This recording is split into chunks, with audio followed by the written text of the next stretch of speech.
Good morning, guys. This is Mr. B again. So this is our next lecture in our ChemPhys series. In our last lecture, we talked about translational motion and the metric system. In this section, we will be talking about inertia, mass and weight, gravitational force, center of mass, Newton's law, forces in nature that we see in nature, right? Circular motion, we'll be talking about centripetal force. We'll talk about velocity and centrifugal acceleration, and we'll be talking about the inclined planes as well.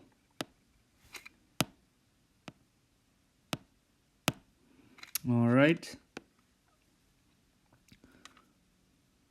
So let's first talk about inertia. So inertia is the ability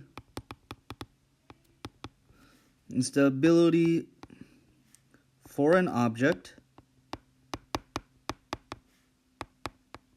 to resist change in motion. All right. So, in other words, if you have an object, right, here that is 10 kilograms, and you have an object here that is 5 kilograms, the difference between these two is that this object will have a higher resistance to change, right? A resistance to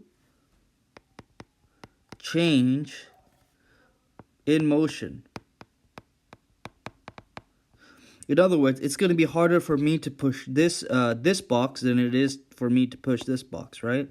But if I apply the same force on this 5 kilogram box, I'll be able to move it twice as much as this 10 kilogram box. So one thing we need to know about inertia is that the mass of an object is proportional to its inertia. All right?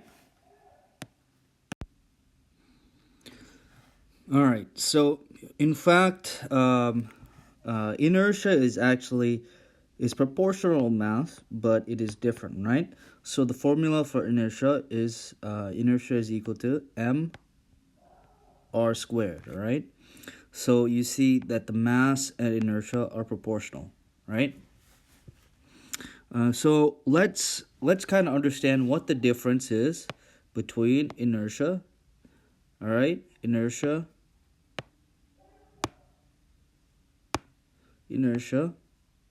and mass, right? So I'm going to go ahead and erase some of this.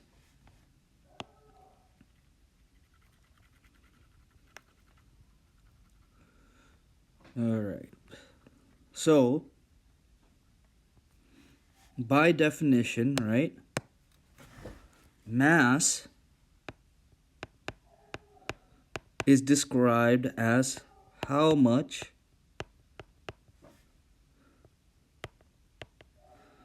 of a substance is within an object, okay? Right? So this is the sum of the mass of the molecules, right? And inertia, we said, was the resistance of an object to change in motion. And the relationship of this can be described as I is equal to mr squared, right? So inertia is proportional to mass. So the higher the mass of an object, like in this case, the higher the inertia. The higher the inertia. All right? All right. So now that we know the difference between mass and inertia, um, now we can talk about the difference between mass and weight, right? So when we talk about mass, we said that mass was a measure of the amount of substance within an object, right? Right? But then what is weight, right? So when we usually think of weight and mass, sometimes we may use it interchangeably, but that's not true, right? So weight is actually is the gravitational force of an object experiences on Earth. So weight can also be weight is considered mass times gravity. Mass times gravity, and that is what's considered weight. So the mass of an object times gravity. So if you had planet Earth, right? Here's planet Earth.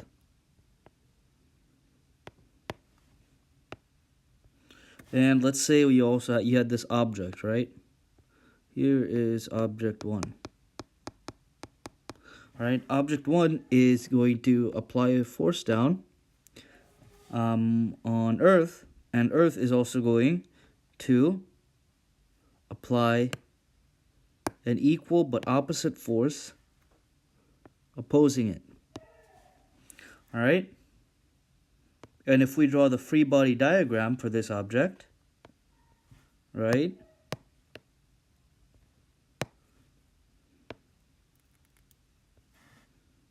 All right, let's just say this is the surface of the Earth, and this is the weight, right?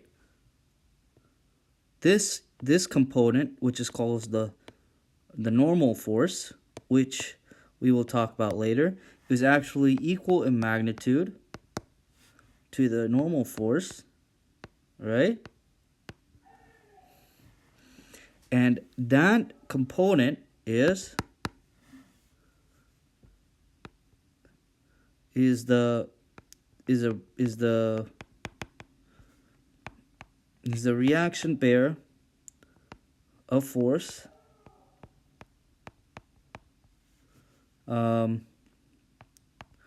that the object experiences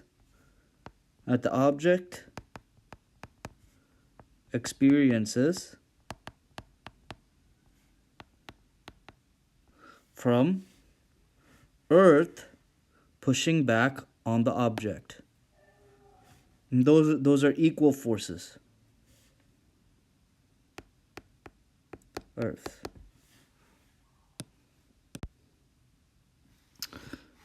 In fact, if we break down this formula right here for weight, we get mass times acceleration, right? And what did we say mass was? We said mass is proportionate to inertia, so a resistant change in motion, right? Times the acceleration towards the Earth. The acceleration towards the Earth, right?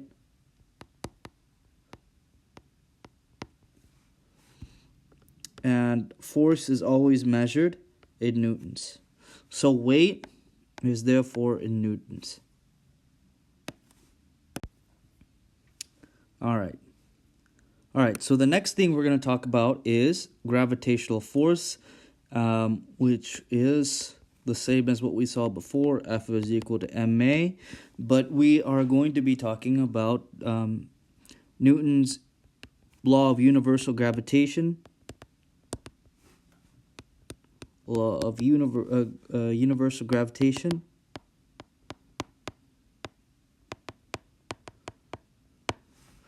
And it says that the force of gravity, or the gravitational force,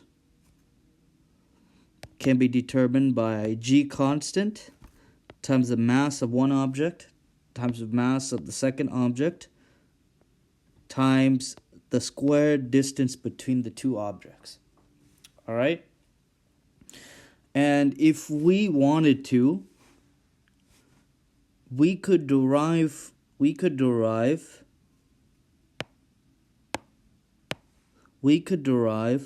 this equation right here from this equation right here. But before I actually show you how I'm going to get this equation from here, I'm going to go ahead and draw two objects.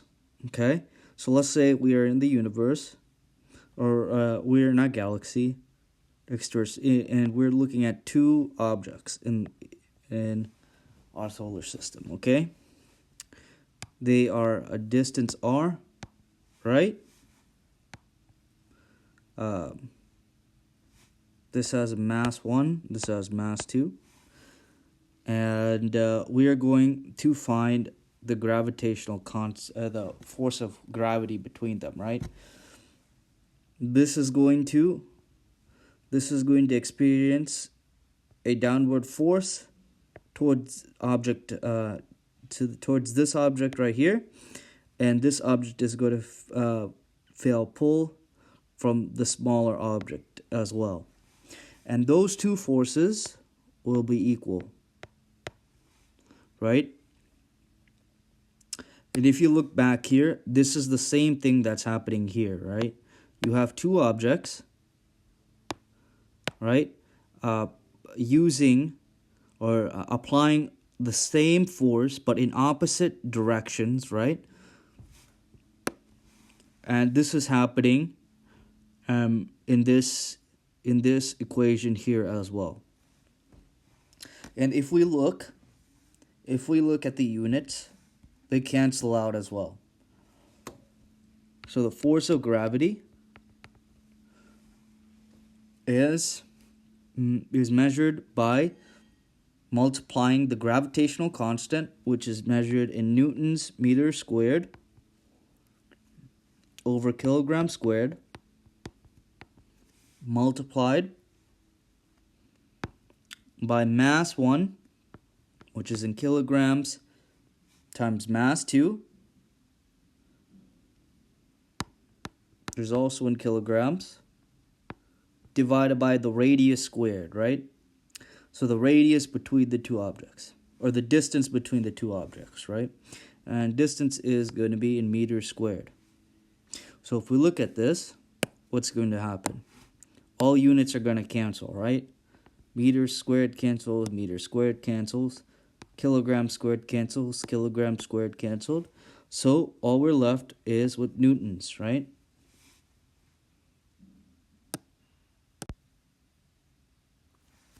All right, so now let's see how we're going to get, 1 second. So I'm going to go ahead and erase all this, and now I'm going to go ahead and show you how I'm going to find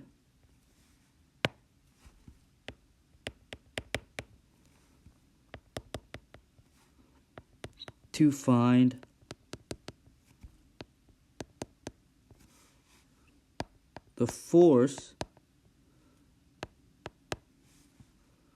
of a 10 kg object falling using both equations,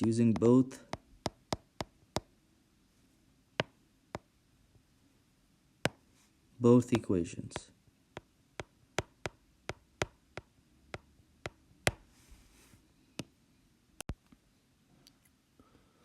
Alright, so let's go ahead and do that problem then. Alright, so I'm going to go ahead and erase this. And let's go ahead and solve that problem.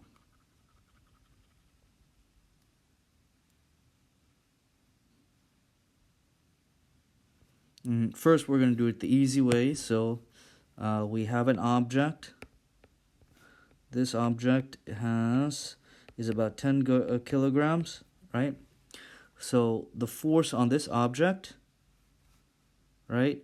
The force on this object, if it was laying on the surface of the earth, would be force is equal to mass times acceleration. From before, we estimated that the gravitational acceleration was 10 meters per second squared. So we assumed the force was 100 newtons, right? So let's see if we can come up with the same answer looking at the universal gravitation equation. Okay, so we have our second equation, which is force is equal to G times M1 times M2 over R squared. And, our first object, so let's draw our picture, right?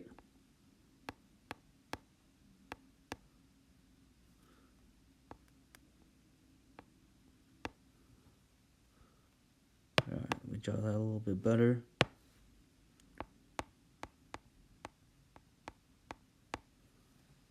So we have object 1 and then we have object 2. This is sitting on the earth. All right, so just drawing the earth.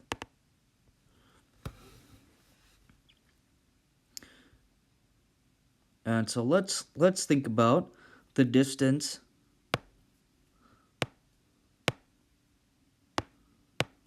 of the earth, right? From the radius, right?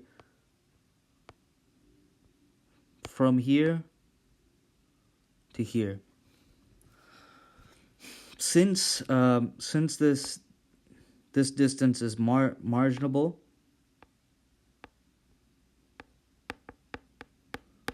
it doesn't matter, right? So we're only looking at the radius of the earth. All right, so we know that the radius of the earth from here to that object is, the radius is 6.37 times 10 to the 6 meters. All right, and so that's the radius. Now what is the mass? The mass of that first object is 10 kilograms. The mass of Earth,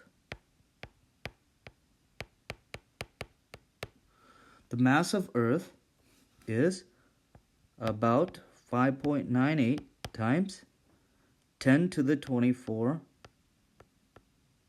kilograms. All right, and our gravitational constant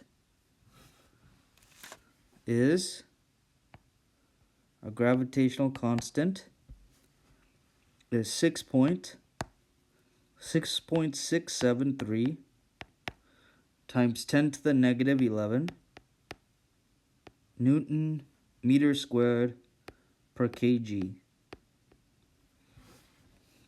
All right, so now let's go ahead and solve this equation.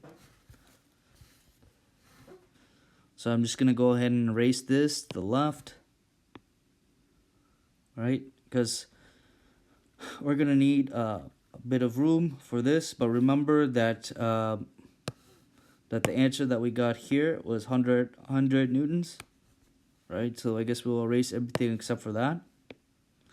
And we're just going to keep it to compare to the other formula. And let's go ahead and solve. So force So the gravitational force is equal to G constant, or so which is 6.673 times 10 to the negative 11, right? And then we have to make sure that we add the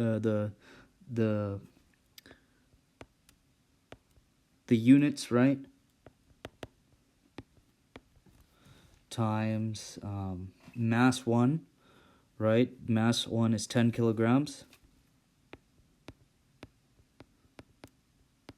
Times mass 2, the mass of the Earth, right? What was the mass of the Earth?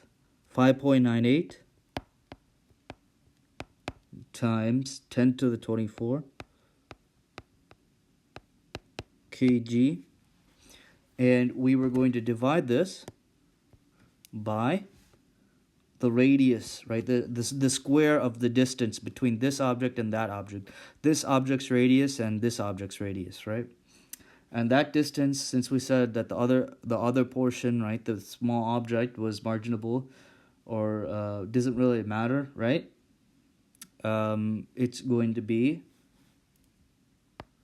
6.371 times 10 to the 6th meters. And we're going to square those terms. Alright, so let's go ahead and simplify this, right? So the very first thing we're going to do is let's square this radius and figure out what that's going to be. So let's do our rounding, right?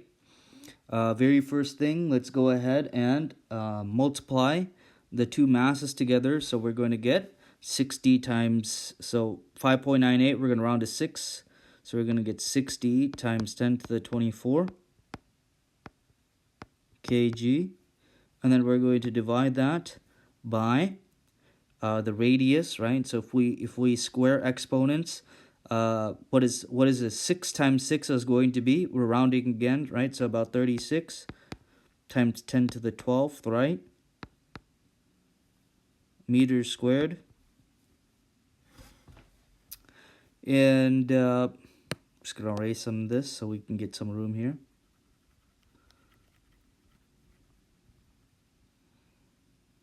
Alright, so let's go ahead and erase some of this so we can continue with our calculations. Let's simplify this value right here. So 60 times 10 to the 24 divided by about 36. So let's just assume that's 36. So we're going to say that is about, let's just say that's about 2 times 10 to the 24th minus 10 to the 12th, right, is 10 to the 12th. 10 to the 12th, right? And we still have our units there, right? kg over m squared. Kg over m squared. So now we're going to take that value and we're going to multiply by gravitational constant. So 6.67 times 10 to the negative 11 Newton meters squared per kg, right? So now let's go ahead and look at this. 6.67 times 12 is about 12, right? And 10 to the 12 times 10 to the negative 11, 12 plus negative 11 is about 10 to the first, right? And if we cancel our units, meters cancels, right? Our meters cancels, kilograms cancel, and we're left with newtons. So our gravitational force is approximately 120 newtons, right? And that's what we get as an answer. Obviously, these answers are not exactly the same, right? But they're roughly about the same. 120 newtons and 100 newtons, right? We have to also take into consideration the amount of rounding that we did, right?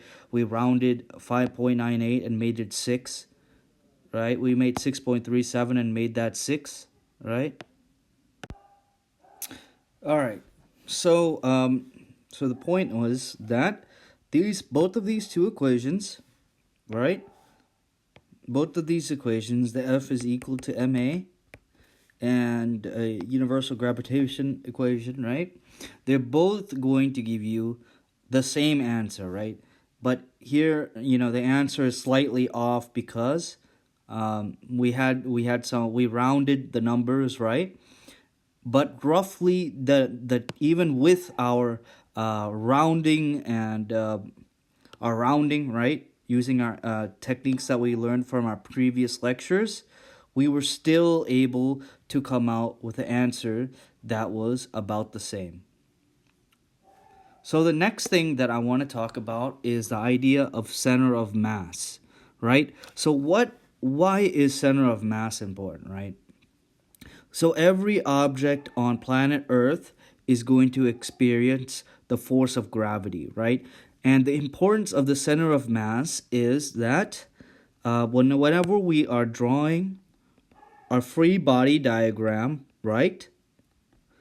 That point that we draw, that we're drawing our free body diagram based off of, is considered the center of mass of that object, right? So if we had this object here, and it has a gravitational force and it has a normal force, that force is applied to the center of mass of that object, right? Let's switch up the color here. So the center of mass is based off of that point, which is called the center of mass. Okay? Now, for a projectile, even for projectiles, they have center of mass, right? Even projectiles, right, has a center of mass, right? So if this was, I don't know, cannonball, right, it's going to have a center of mass in the middle, right? And it's going to have a gravitational force that is pointing downwards, right?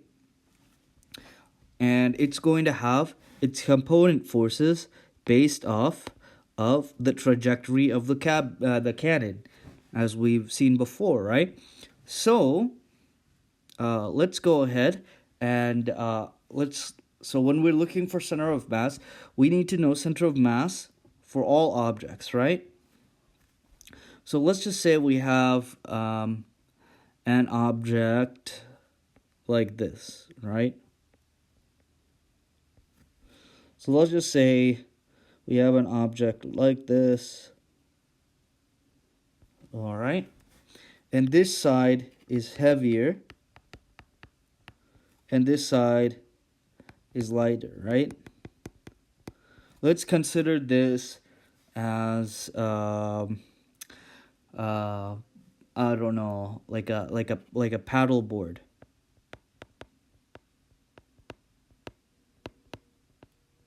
All right. So the center of mass is going to be in between, at a location in between, where the mass of the overall, or the total mass of the object is roughly about equal on both sides. So let's just say that this center of mass would be probably right here. All right. So if this object was to experience some type of force, it would be experienced based off of that point right there, that center of mass. That's where you would draw all the forces, right? Right? And so this would be the same thing for our maybe a racket bat, right? Or tennis racket, right? So here's a tennis racket.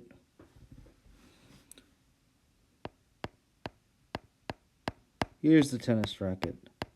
And let's just say that its weight is equally distributed at maybe this point right here. Okay? Let me go ahead and change that to right here.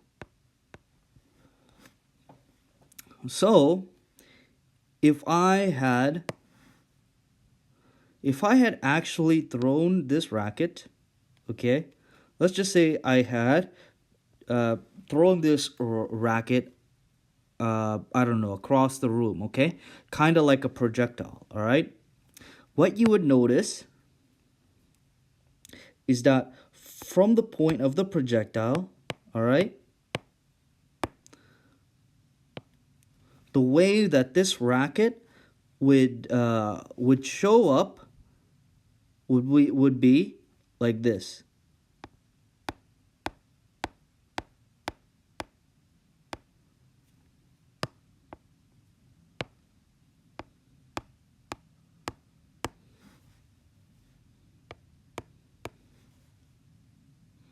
right? So what's happening here? To the naked eye, what we would see is us throwing this racket like this, and I don't know, maybe it going like this. Okay, so, and then maybe, so we have the red right there, right? And then it going sideways, and then it's going upside down, right? But the point that I'm trying to make is that this actual point right here, the center of mass is actually creating a projectile trajectory, right? It's creating a projectile trajectory, even though to our eyes it is seeming that there is no constant applied force in one direction. So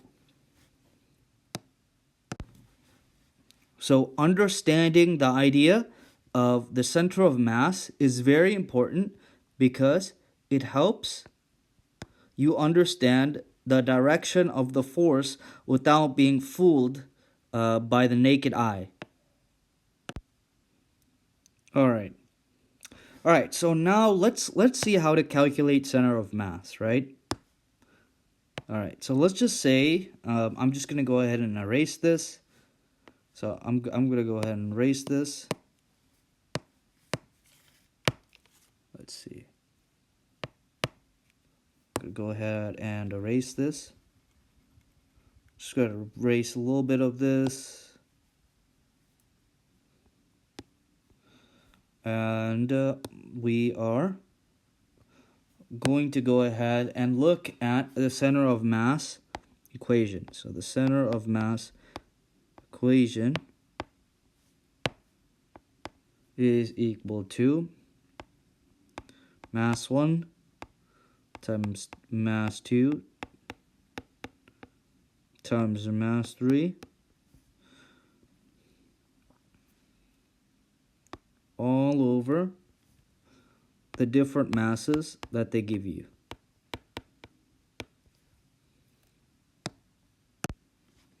All right, so let's look at an example here. I'm going to go ahead and erase all of this.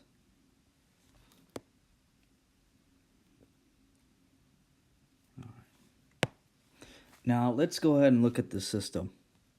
Let's just say we have, I don't know. So you're looking for the center of mass of a system. And this system consists of 3 spheres, all right? So we have sphere 1 with mass 1, sphere 2 with mass 2, and sphere 3 with mass 2m. All right. All right, so let's go ahead and draw this a little bit better. Mass, 2 mass. All right. So the very first step in solving any of these center of mass questions or finding the center of mass of a system is to always have a point of reference. So let's just say we create this point of reference and we make this 0, and so we kind of put it along this measuring standard. we go ahead and label these 2, 3, 4, 5, and 6. Let's just say mass 1 lands on 2, on 3, and the last one lands on 6. So let's calculate the center of mass, right?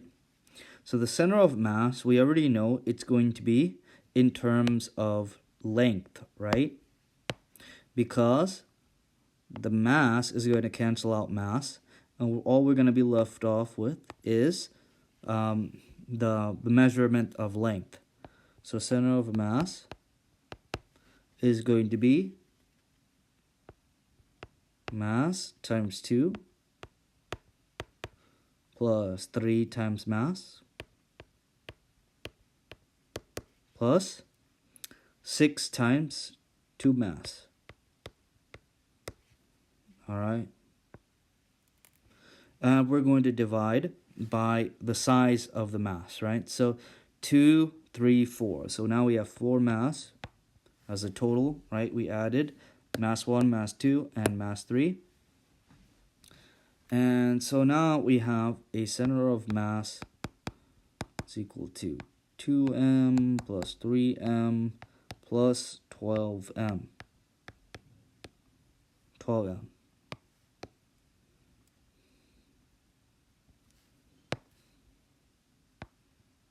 2m plus 3m plus 12m.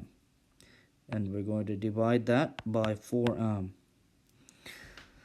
So we realize that the center of mass is equal to about 17 divided by 4, which 16 divided by 4 is about 4. So let's just say it's about 4.2. So of this system, we know that the center of mass is about right here, 4.2. And this is the place that you would have to apply a force to equally accelerate the system.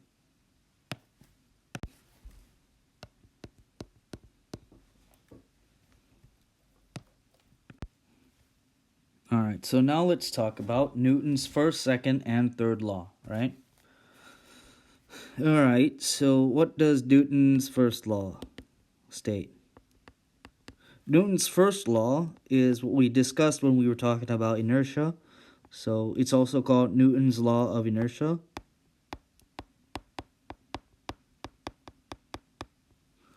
Right?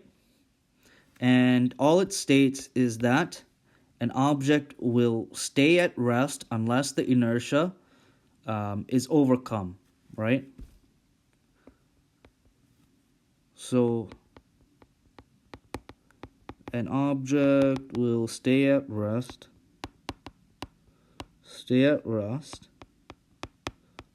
unless the resistance to the change in motion is overcome, right? And we talked about that when we said that inertia was proportional to mass, right? Inertia was proportional to mass. So the heavier the object, or the more mass, actually not heavier, the more mass that the object has, so the more mass that the object has, the higher the inertia, right? Remember this equation? So higher the mass, the higher the inertia. Alright. So then, Newton's second law,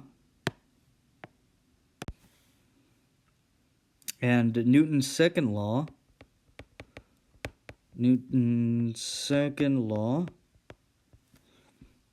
is pretty much summed up as F is equal to ma, and all it states is that the net force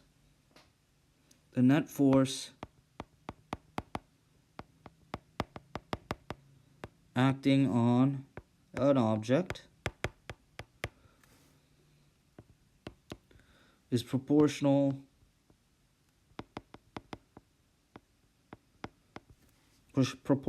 to the mass and the acceleration, right? And that mass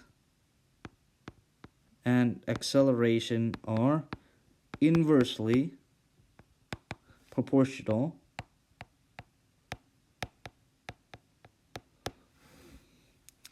holding that force is constant, right? That's all it's saying.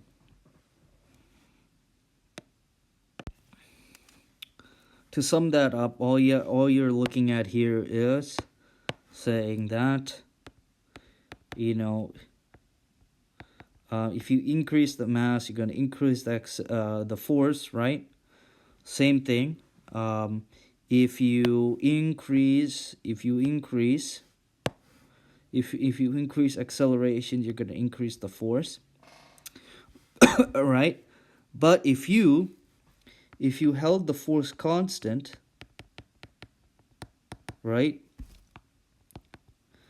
and you decrease the mass, you would have to increase acceleration, or inversely you would have to increase mass, and if the increase mass if the acceleration was decreased. So that's what they mean by saying that mass and acceleration is inverse and force is directly proportional to mass and acceleration. And then we also have Newton's third law. So I'm just going to go ahead and erase this.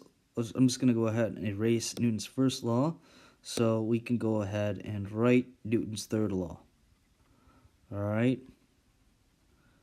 And Newton's third law, all it's saying is that, so let's go ahead and change colors here. Newton's third law, all it's saying is that for every action, there is an equal and opposite reaction, right? So if we go ahead and change colors here, what all it's saying is for every action that you have, so if you have a force of gravity here, then you're going to have an opposite and equal reaction, right? Which will be the normal force, right?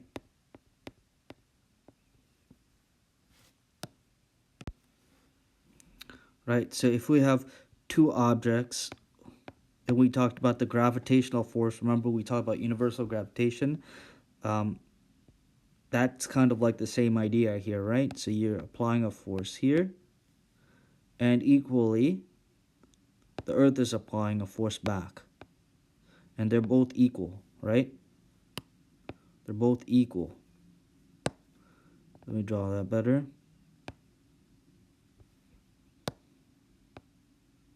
Second object, and they both have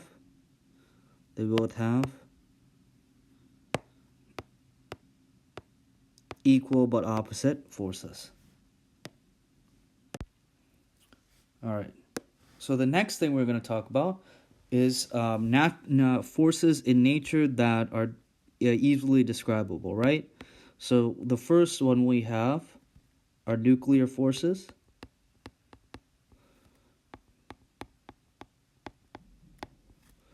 The second one we have is electromagnetic forces.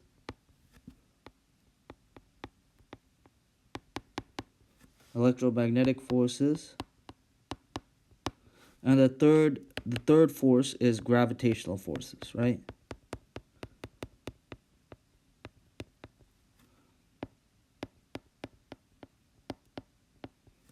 Right? And each one of these forces, right? These are the only forces that you will find in nature, right? And the nuclear force lucky for us, is not even on the MCAT. Is not tested as much on the MCAT. Is not tested on MCAT. All right. So the only two forces we'll really have to worry about is electromagnetic forces and gravitational forces.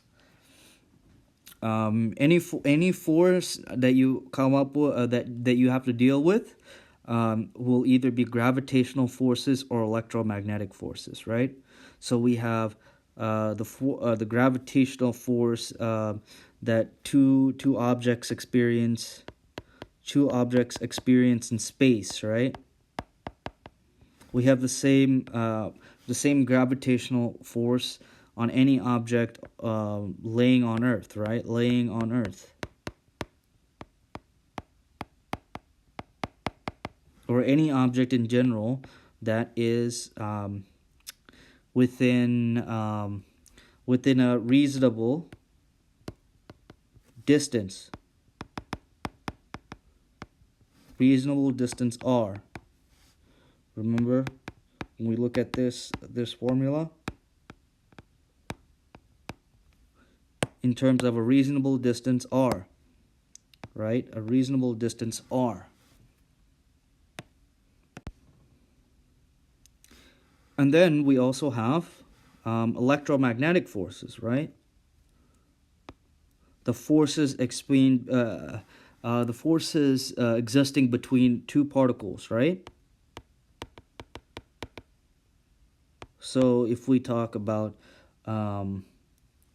two electrons, right?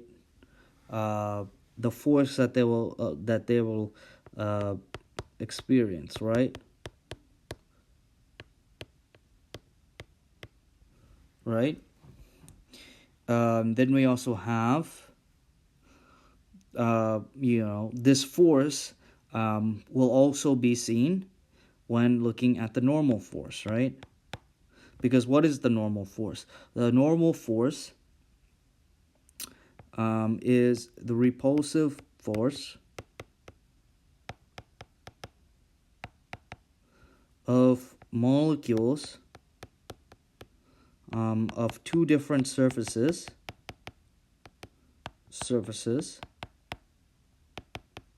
interacting, right? Two different surfaces interacting. So that is another example of electromagnetic force, right? Two different forces that are coming into contact, right? But they are repulsed by maybe the outer shell of the atoms, right? The electron repulsion, causing it to create an opposite force, which we label as the normal force. So that is what we can describe as another source of electromagnetic force, which is also called a contact force. Right? So electromagnetic force, right? We can have so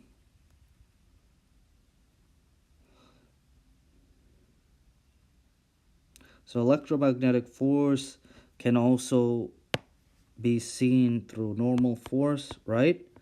Frictional force, right? Electrostatic force, right? Gravitational force is more just simply force of gravity.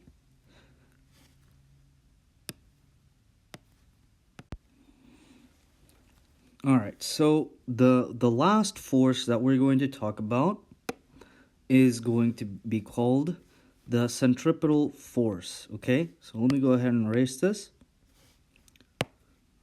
Centripetal force, okay? And centripetal force is actually not considered a force in nature, but more specifically, a centripetal force can be described as a force that can be categorized more specifically as either electromagnetic,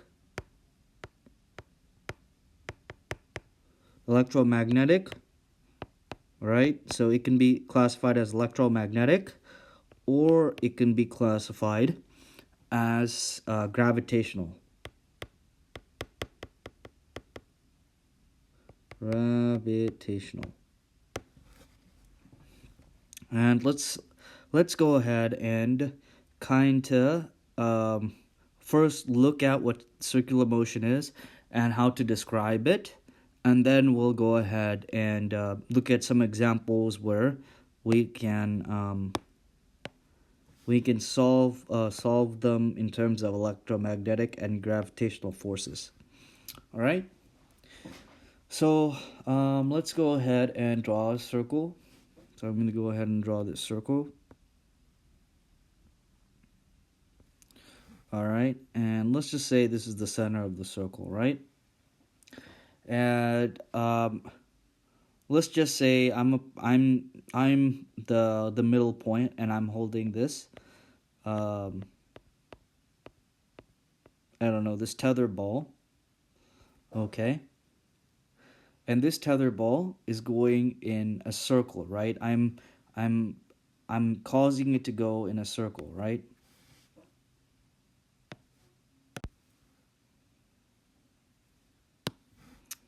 Right?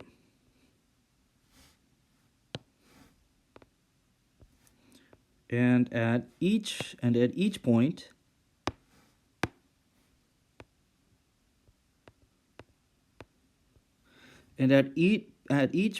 there is a specific vector velocity, right?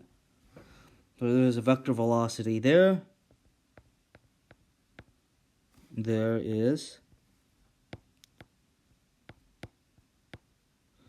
a vector velocity here. So I'm just going to go ahead and draw it. So I got a vector velocity here. Vector velocity there. I have one here. And each one of these are different vector velocities, right? Right? Although they have the same magnitude, they do not have the same direction, right? And therefore we have similar speeds, right? So V1, V2, V3, V4, we have similar speeds.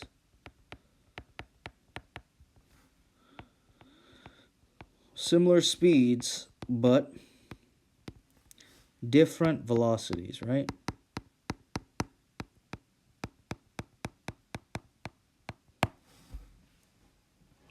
And if we have different velocities, although each one of these points, all right, so I'm just going to go ahead and erase this.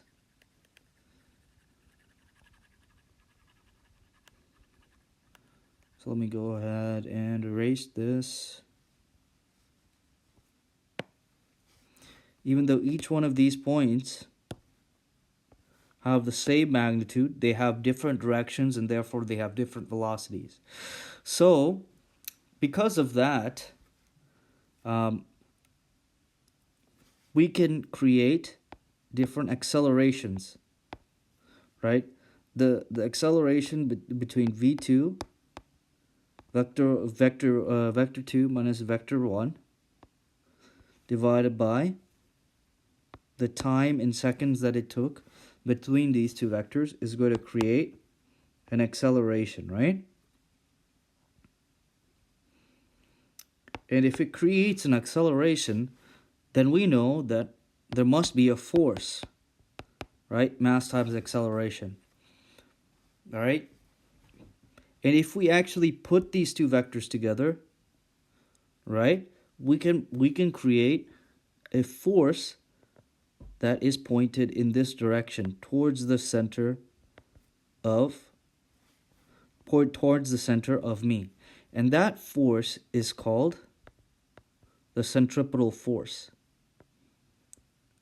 If that centripetal force is going inwards, Then we also know that the acceleration is also going inwards, right? Because the direction of the force and the direction of the acceleration is in the same direction.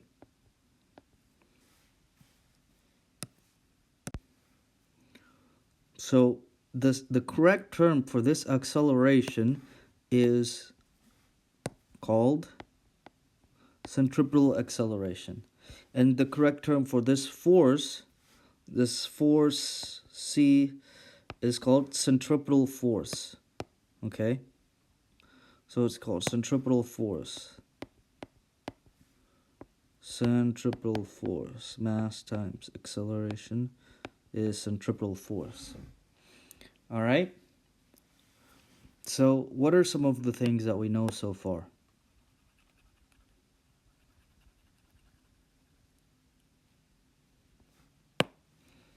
Well, the key points that we do know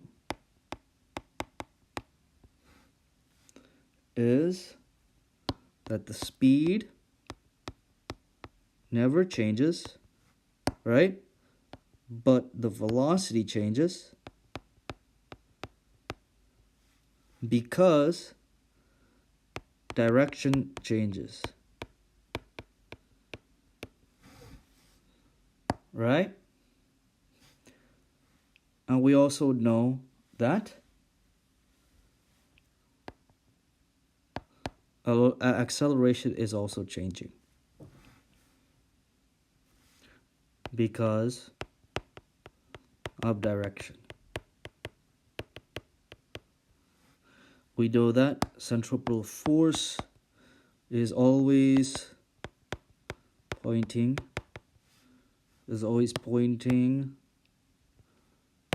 towards center.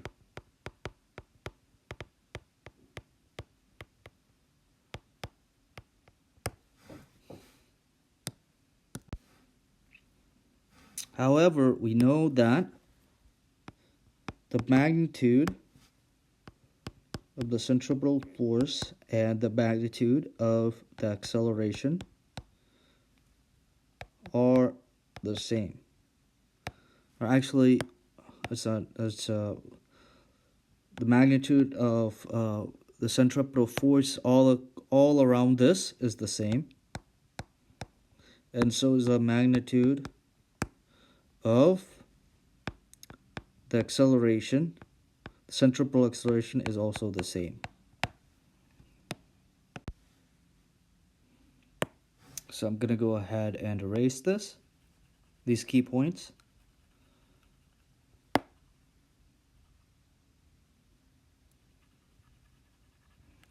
And let's look at some of the major equations that you will need to know for your MCAT. All right.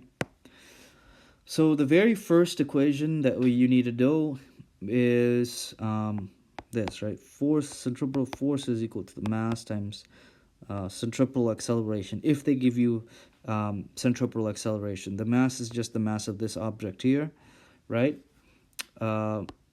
Centripetal acceleration, right? Yeah, so, and we know that the centripetal acceleration is also equal to the velocity squared divided by the radius, right? This radius here. And we can always double check, right, and see if the units are going to equal each other. So right, meters per second squared over meters, right, should give you what? It should give you 1 second.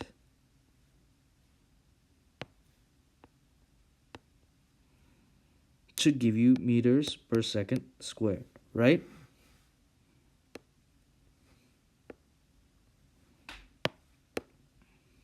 So should give you meters per second squared. And we also know that centripetal force is equal to m times v squared over r. Right? So these are the three major equations that you need to know. So in the example that we have here, right, if I go ahead and erase all this, right, and the example was that there's this person that is spinning this object around, right, and as he's spinning this object around, we're describing a centripetal force that is going inward, right? Now remember how I said that the centripetal force is not a force that that is defined, that we define in nature, right? Naturally occurring, right? So how do we classify the centripetal force, right? Well, the centripetal force in this case is actually the byproduct, right? It's actually the byproduct of what we call the normal force, right? And we describe the normal force as what? The normal force is described as an electromagnetic force, right?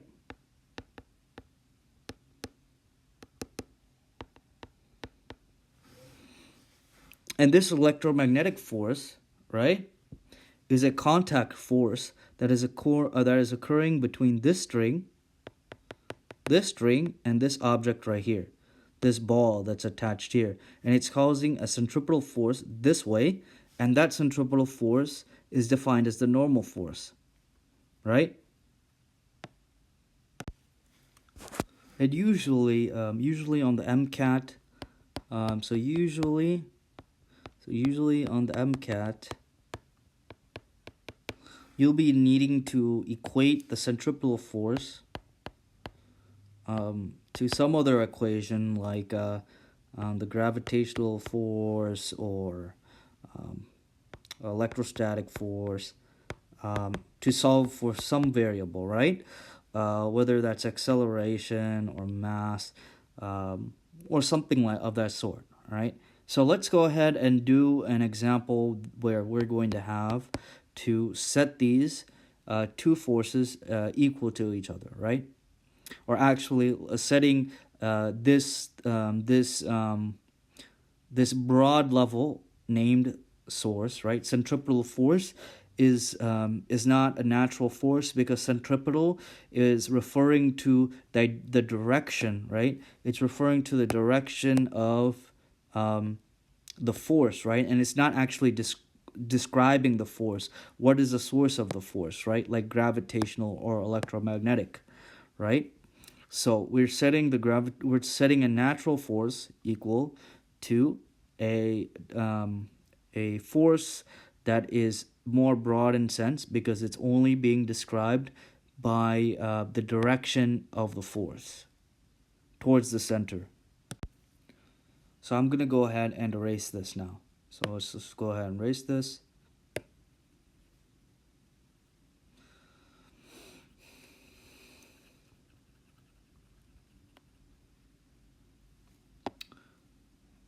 And I'm gonna go ahead and erase this as well.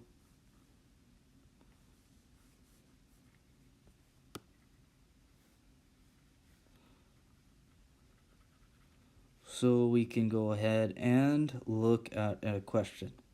So let me go ahead and delete this question, or these questions, and let me go ahead and create a question for you guys. Alright, so let's look at this question, okay? So if we have a question here and it says we have if m is the mass of Earth, right? Is the mass of Earth.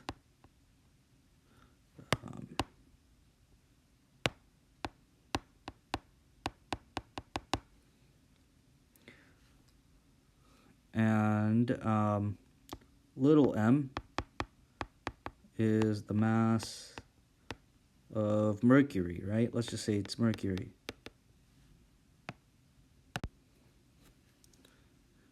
And right?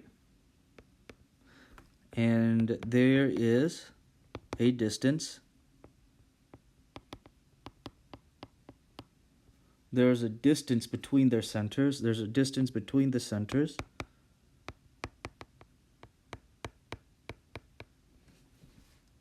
Measured in a length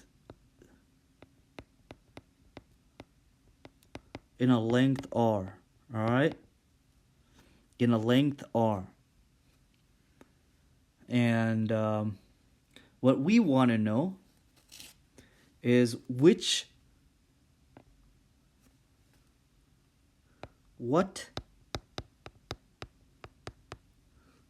is the instantaneous velocity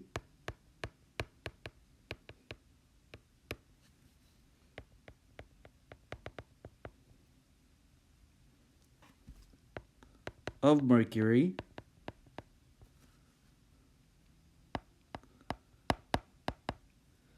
as it orbits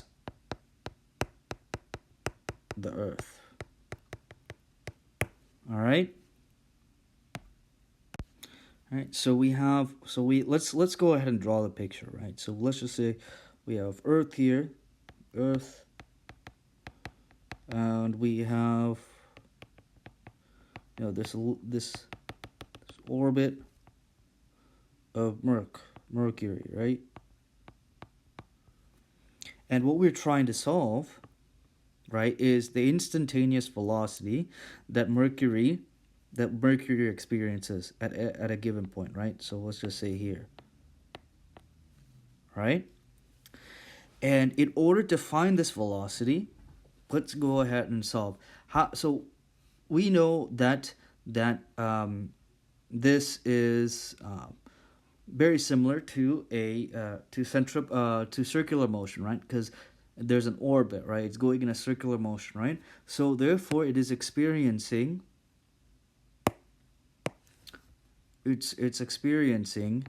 a centripetal force towards the center, right, of its rotation, right? And it's also experiencing an centripetal acceleration towards the center, right? And there's also a velocity that is being experienced at all points different velocity experienced at all different points of its rotation, right? But what we're looking for is a specified instantaneous velocity of Mercury. So let's go ahead and write down our formula for centripetal force, right? So let's go back here and look for our formula for centripetal force. Centripetal force is mass times AC, right? We said that AC was equal to what? Velocity squared over r, right? Velocity squared over r, right? And if it's velocity squared over r, then what can we determine here? Well, if we go ahead and rearrange this equation, we can solve for velocity as a single variable, right?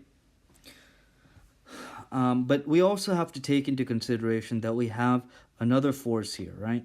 So we have the force that these two objects experience due to gravity, right? So they're both going to have an equal force towards each other, right? And we're going to define that force as the gravitational force, right? Remember, we said that the centripetal force is not a true force, but the gravitational force is a true force, right? Or a force naturally occurring in nature. So that gravitational force space is defined as G times m1 times m2 over r squared. In this case, we have big M and little m, right? Big M is for the mass of the Earth, right? So this was defined by the mass of Mercury. So it would be big M Earth times little m Mercury, right? Big M, little m, divided by the square root of r squared times G, right? and that will be equal to force of gravity, right? Now what we can do is we can set both of these forces equal to each other, all right? Because in essence, both of these forces will be equal, right? And they are the same forces. So let's go ahead and set those equal. Just change the color here just so you guys can see a little bit better. And I'm going to go ahead and set centripetal force equal to gravitational force. Alright, so I'm just going to erase this, erase this, erase this. And let's go ahead and set centripetal force equal to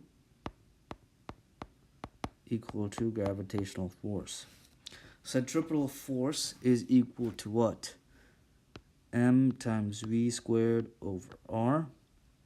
And gravitational force is equal to what? Gravitational force is equal to G times M1 times M2. Or let's just make this mass of Earth, right? Big M over the distance squared. So now let's solve for instantaneous velocity, which is our single v here. So how are we going to do this? Well, what we're going to do is we're going to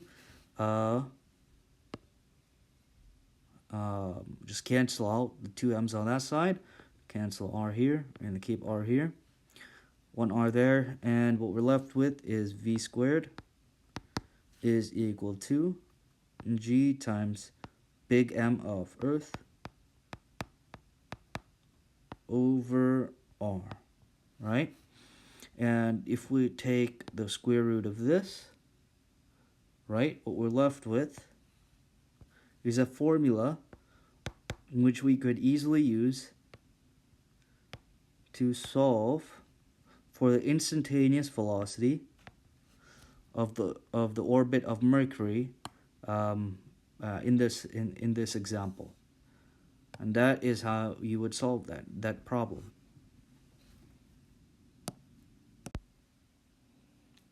All right, so the last thing we're going to talk about today are inclined planes, and I'm just going to go ahead and introduce it to you guys today. So an inclined plane is usually used when you have to decrease the amount of work that is necessary to let's just say move an object, right? So you have this object one.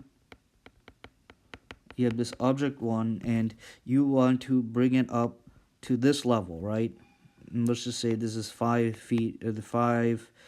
Let's make this a little bit more, 2 meters or something, right? And let's just say the other alternative that you have is to lift it from its starting position, right? Object 1 is here, and yeah, your other alternative is to pick it up and put it right here.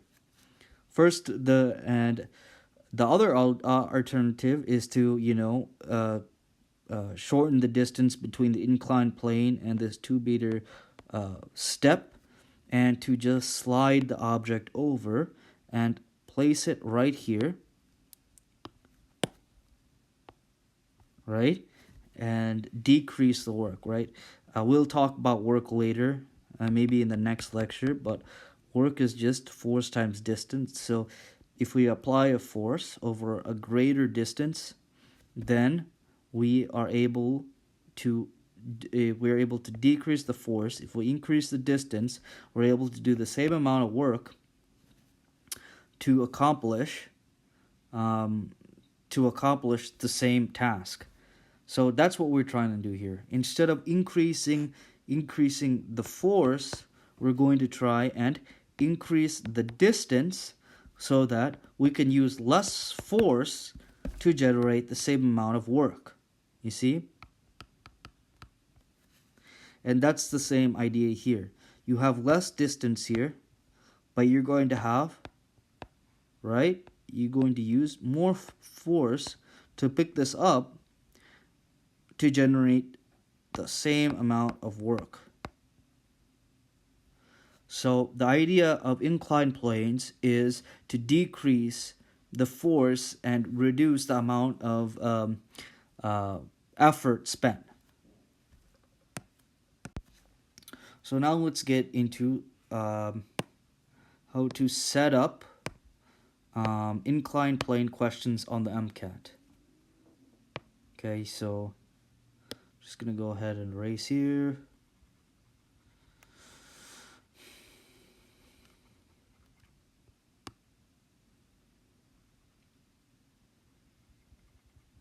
And I'm going to erase this here.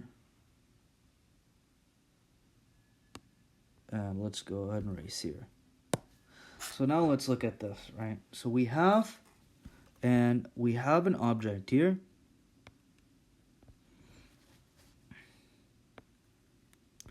Let's just say it's an object that is being slid down this ramp, right? And that ramp is experiencing different forces, right? So let's use our terminology, right? So this is the center of mass of our object, right? By this red dot right here, right? So it has a gravitational force of gravity that's going downwards, right? And remember from our projectile motion, we talked about breaking forces into vectors, right? Right, so we're going to have, you have a component force here, and you're going to have a component force here.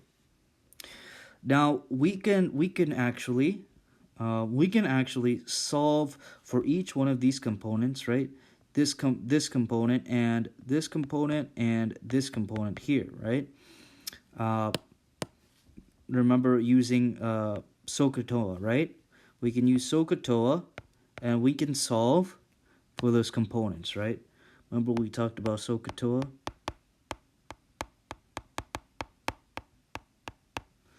Right? So how do we solve, right? So let's go ahead and expand this. We have our downward force, right? We have our downward force, and we have the two vector forces that are coming like this. Right, and let's just say that the angle is established here. If we know FG, right, and we want to find this component, what is that? It will be adjacent, right, because this is the adjacent angle over the hypotenuse. So adjacent over hypotenuse, right? And what would this be? This would be opposite, right? So adjacent over hypotenuse would be the cosine. So this would be FG cosine theta. And if that's FG cosine theta, then what is this? This is opposite over hypotenuse, right? Opposite over hypotenuse is sine. So this is FG sine theta. Another way that people memorize this is they say that the y component, if you slide, you're using sine theta, right? And so here you are sliding a box, right? You're sliding a box, so you use sine theta. That's how people memorize it, or you could just use SOHCAHTOA and figure that out yourself, right? So now we have to label all forces, right? Because according to Newton's laws, you have to cancel all the forces, right? So you have a reactive force here, right? Fg cosine theta. We have a perpendicular normal force, right? Right, and that's it, right? Normal force and we have a component Fg sine theta, that's right here, that will have a force right here, right? A frictional force. Because we have our Fg sine theta sliding the box, right? So here, the next thing we can talk about is frictional forces, right? So let's go ahead and talk about frictional forces, all right? So frictional forces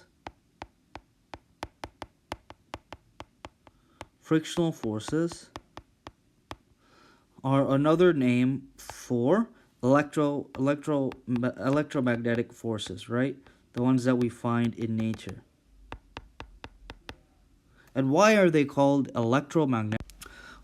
Right? So why are they called electromagnetic forces, right? So frictional forces are called electromagnetic forces because they are created upon the contact of two different surfaces, right? So they're a contact force, right? So frictional forces are a contact force, right? And if we break it down even further, right? If we look at the two different forces, two different types of frictional forces, we have what is called a static force, static friction, and something called static friction, and we also have something called kinetic friction.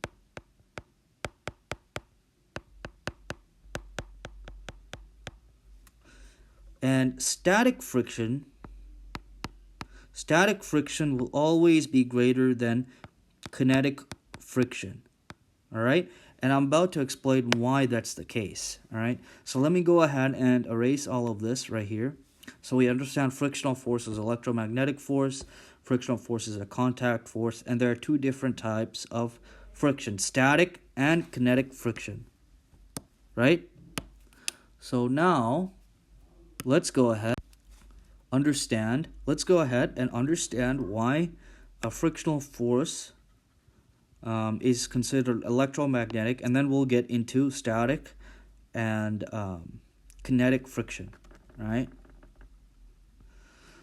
All right, so frictional forces are created when two forces, okay, or two substances come into contact. So you have substance 1. So substance 1, from object 1. And you have substance 2 from, the surface of. So you have the surface. You have substance 2. Substance 2, which comes from the surface of the inclined plane, okay? Inclined plane. And the reason why there's a frictional force, which is an antagonistic force or reactive force to the force that's used to slide the box, is because that there are actually attractive forces that cause the molecules of both substances to be attracted to each other, all right? So when we consider static friction, there is 100% attraction of those molecules, all right? And that's when the object is not moving and it's at rest, okay? But we have something called kinetic friction.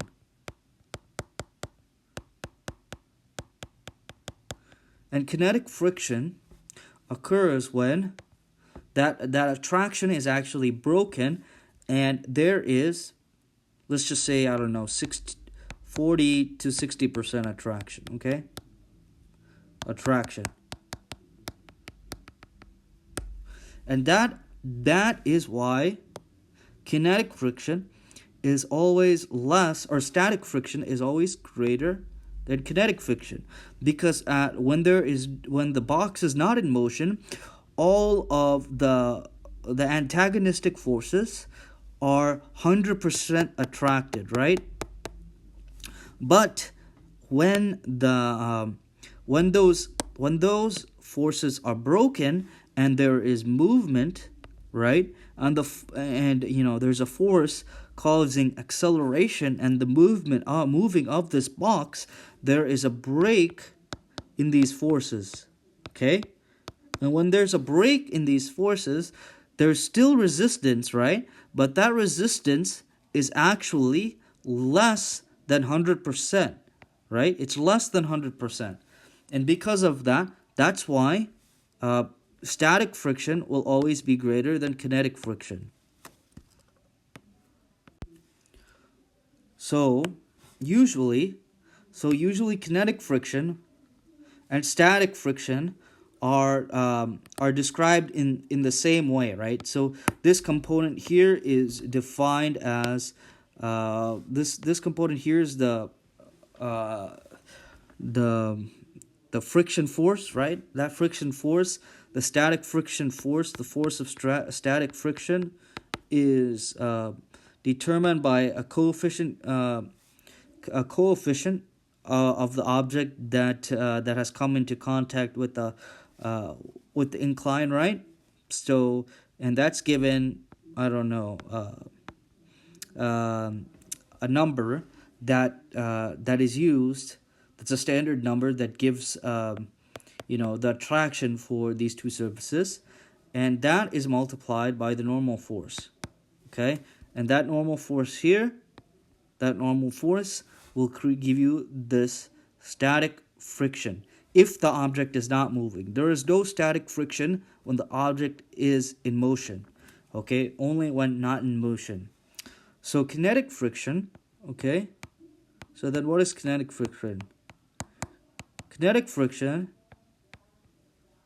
is a coefficient which will be less than the static friction coefficient, because that attraction has went from 100% to 60 or 40%, right? So now this coefficient here will be less, right? Why? Because the normal force will never change. This normal force will never change. This normal force will never change. So, in other words, you can also say that static friction, or that the coefficient for static friction, right? You can also say that the coefficient for static friction will also be greater than the coefficient for kinetic friction. Why? Because the force of static friction is also greater than the force of kinetic friction. All right, so now that we know how to come up with the frictional force, let's go ahead and look at solving a inclined plane problem. For the most part, it's very similar to solving a projectile problem, right? Because we are using component vectors to solve.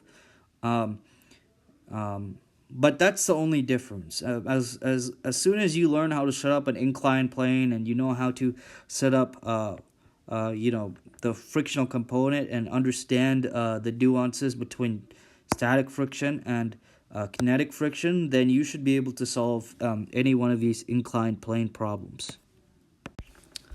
All right. So let's look at an applied inclined plane problem, okay? And let's look at, more specifically, a conceptual inclined plane problem, okay? Conceptual inclined plane problem. Plane problem, okay?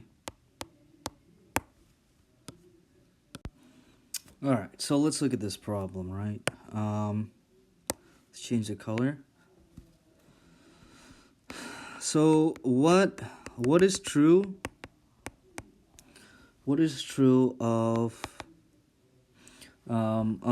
velocity and acceleration for for a ball rolling down, okay? So it's rolling down the slope of a ramp, okay? So let's just put it as a ramp, okay? And we're going to we're just going to go ahead and look at this question, okay? So let's go ahead. I'm gonna go ahead and draw this for you, and this is how the picture looks, okay?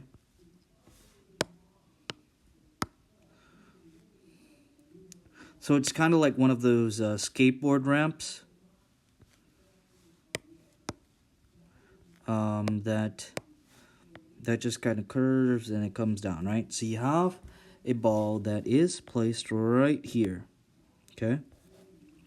And the question is, what is happening to the vector component and the acceleration component as this ball goes from here to here, and then it goes to here and comes to a stop, right? So let's go ahead and analyze this, right? All right, so the very first thing that we need to know is that most ramps, whenever you see a ramp like this, it is the same as looking at multiple components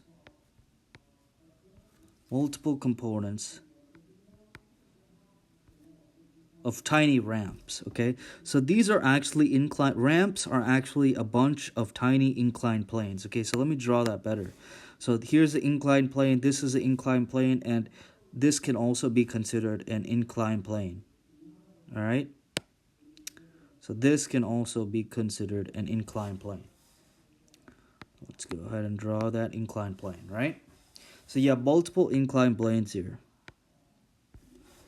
all right? So in order to understand the velocity, we can assume that each one of these are inclined planes, right? So if we know each one of these are inclined planes, then we can go ahead and draw similar, right? We can draw similar vectors, right? So let's go ahead and draw those vectors. Let's go ahead and draw those vectors. So here, drawing one vector here. And right, we have a normal force. We have a normal force here. And we have a downward force. We have a downward force, right? The force of gravity. We established that there are two components, right? So we have a sine component and a cosine component. Same here, right? The ball is rolling from here to here, right? It has there's a downward component, right? And therefore, maybe let's just say it's a little bit more tilted, right? And we can create a component here, and we can create a component here. And so now we have an FG component. We have the sine, right? Because it's sliding down, remember? And the cosine component. And here, since it's all the way at the peak, all we have is this FG component. Since the cosine component does not have much to do with the velocity, right? Because at this point, cosine should be equal to the normal force, right? Same here. We have the same issue here, right? And let's just assume that it was a little bit slightly, it was just a little bit more slightly curved, right? But here, the normal force is here, you see? Normal force is equal to just the Fg, the gravitational force. Here, it's equal to the cosine component. Here, it's also equal to the cosine component. And here, what's happening is that the cosine component disappears, right? So what is that telling us? That the cosine component is decreasing and it's going to zero, right? So, so let's go ahead and draw our unit circle, right? So we have our unit circle, and we have 1, 0 here because it's the x, and we have 0, 1 because that's the y component, right? We have 30, 45, 60, and 90, right? Each of these components, we have different measures. We have 30 for the cosine. We have what? We have square root of 3 over 2, square root of 2 over 2, 1/2, right? Then we have 1/2, square root of 2 over 2, and square root of 3 over 2. So as we are decreasing, right, or as we are decreasing our, as we're decreasing our cosine, right, or decreasing our sine, right, because the sine, sorry about that. So actually the sine is, so let me go ahead and fix that. So actually the sine is decreasing, right?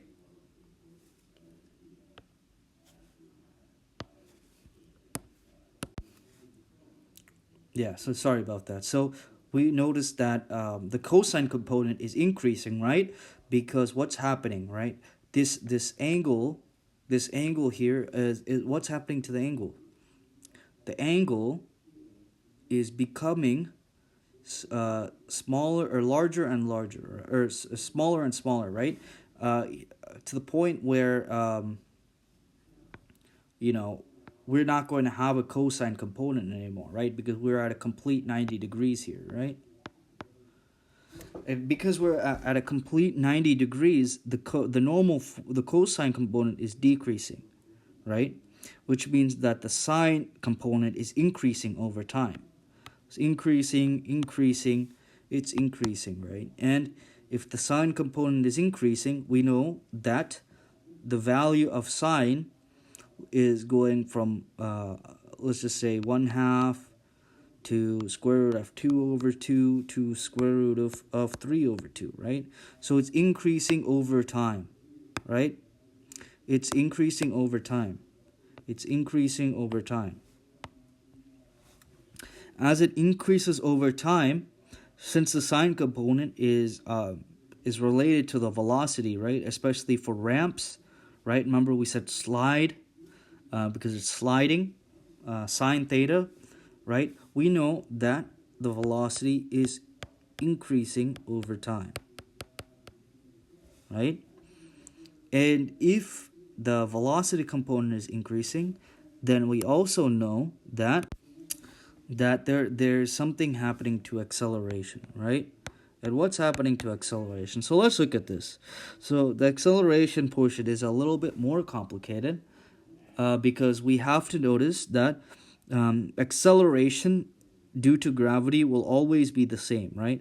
So velocity is actually increasing because the sine component is increasing, right? So our sine is increasing over time. Boom, boom, boom. So velocity is increasing over time. But acceleration, right? If a ball comes to a stop, right? If it's coming to a stop, then acceleration must be decreasing, right? Right? Acceleration is going to be the highest at the top portion, and it's going to be the lowest at this bottom portion because it has slowed down. So that is how we should analyze this question, and that is what's happening to velocity and acceleration over time. All right, so we know that velocity is increasing over time and acceleration is decreasing over time, right? And that is how we analyzed what was happening here. If you understand this, I don't think you're going to have a problem with inclined plane problems, all right? So the very next thing that we're going to talk about, well, that was it, all right? So that was the end of this lecture. Hope you enjoyed it. If you liked it, please give a thumbs up. Any suggestions, please put in the bottom, in the Q&A section. I'll really appreciate it. Glad to help you guys through your journey, and looking forward to improving these videos so that they're better, of better quality and better use for you guys. All right. In the next section, we'll be talking more about kinetic energy. We'll be talking about potential energy, kinetic energy, work, some equilibrium, and maybe we'll also talk about some we'll talk about tension as well. All right, we'll also talk about tension. All right, and maybe we'll talk about transfer of energy as well. Transfer of energy. All right, thank you guys.